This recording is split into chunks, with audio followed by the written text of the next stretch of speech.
Bien-aimés dans le Seigneur, shalom, shalom, shalom, que le Seigneur nous bénisse.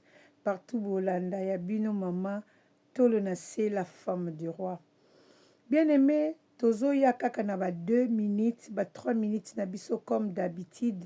Na yebisa yebino to lembate. To koti 2026.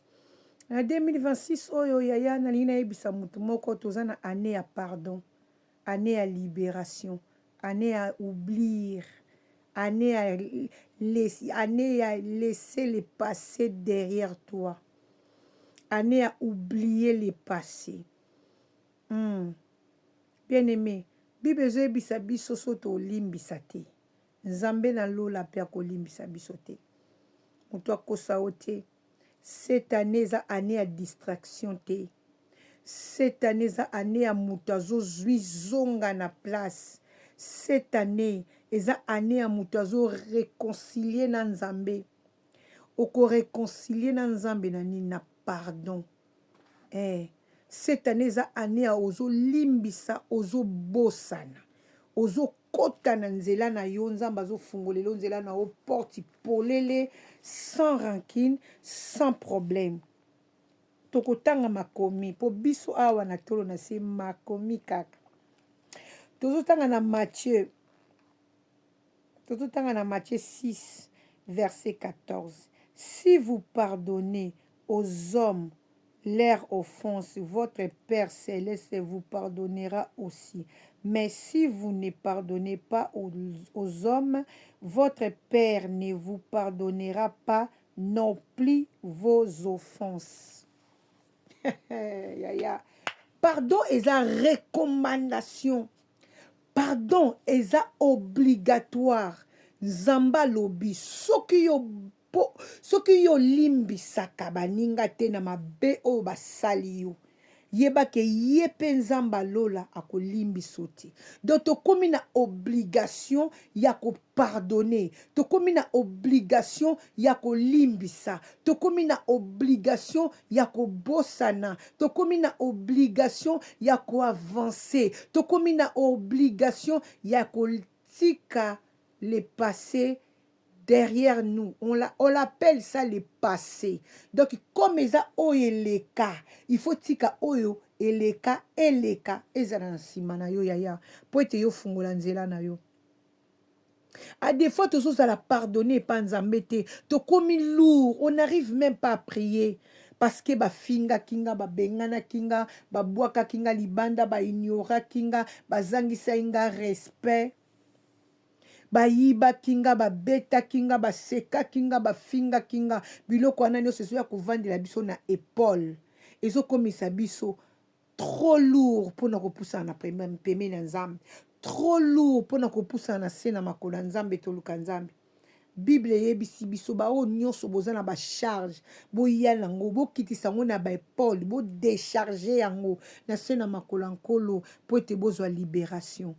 Bien-aimé, outi na makambo wana na 2021, 22, 23, 24, 25, 26. Yaya le même discours. Olingo kota nango sou na 2026. O échouaki na 2025. C'est déjà passé. Laisse ça derrière toi. Rentre avec le pardon. Avec le pardon avec Dieu. C'est l'obligation na 2026. Tobongisa na nzambe na nzela pardon. Yango na yeko senga yo bien-aimé. Oyo zolanda nga na nzela molimo mosantu. Yaya bosana mutu afingaki yo. Pardonnez mutu abenganaki yo, mutu aimiliaki yo, mutu acholaki yo, mutu atongaki yo, mutu alelisaki yo, mutu apietinaki yo, mutu alobaki no oza pamba, mutu alobaki no kokobota te, mutu alobaki no kobala te, mutu alobaki no suki ka bongo, mutu alelisaki yo na 2025. Yaya, ozo kota na 2026, je t'en supplie. Na bondeli yo na kombo na Yesu. Yaya bosana. Yaya bosana. Yaya limbisa. Yaya kota na gloire na 2026. Jésus-Christ revient bientôt. Mikumba mikumbo tomemi na mapeke comme si biso lourd. On n'arrive pas à avancer avec Dieu. On n'arrive pas à servir Dieu comme il faut. On n'arrive pas parce qu'on a des fardeaux. Oto bombi nikola mapeka na biso. oyo nzambe alola azosenga biso to se décharger. On n'arrive pas à se décharger. Pardon, parce que, pardon, on ne voulait pas les pardonner aux autres. Pardonner, c'est une recommandation. C'est une obligation. Yaya soko limbisaka te. Nzambe na lola pa kolimbisa o te.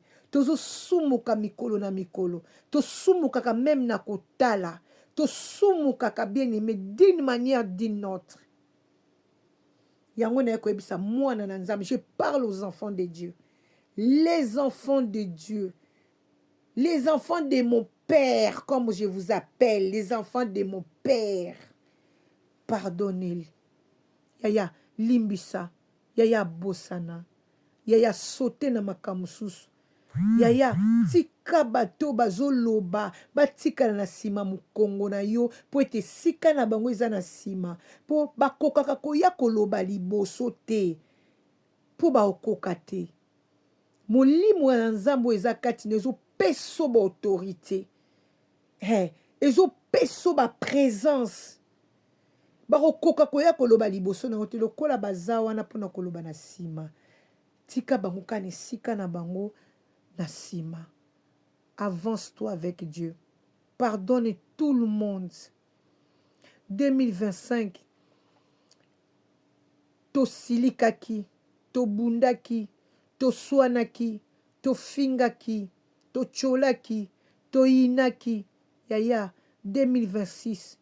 Zala mayele, yaya, Jésus revient bientôt. Sukola nzela na yo na nzambe pour ton intérêt.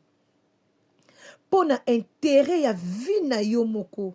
Bongisa nzela na yo. Tika nyonso na sima na yo. Na yeli binoka alilo pardon. Yango nzamba matisi na motema nanga. Oublie et avance-toi. Dieu a besoin de toi. Il est devant. Devant, il t'attend là-bas. Avec le main propre. Le main propre. Dieu, il t'attend devant. Avec le main propre. Sans rancune. Bisous, je vous aime tous. Que Dieu vous bénisse. Isaiah Bino Molobel Nakolo, la femme du roi. Que Dieu vous bénisse. Je vous aime tellement. Yango nazola la te. Nazo ko partager na bino onzamba zo tia na kati ya motema na. Bye bye. Ce kolo sumasi azongite. Les enfants de mon père na royal lobby. Toro solo la. Bye. Merci.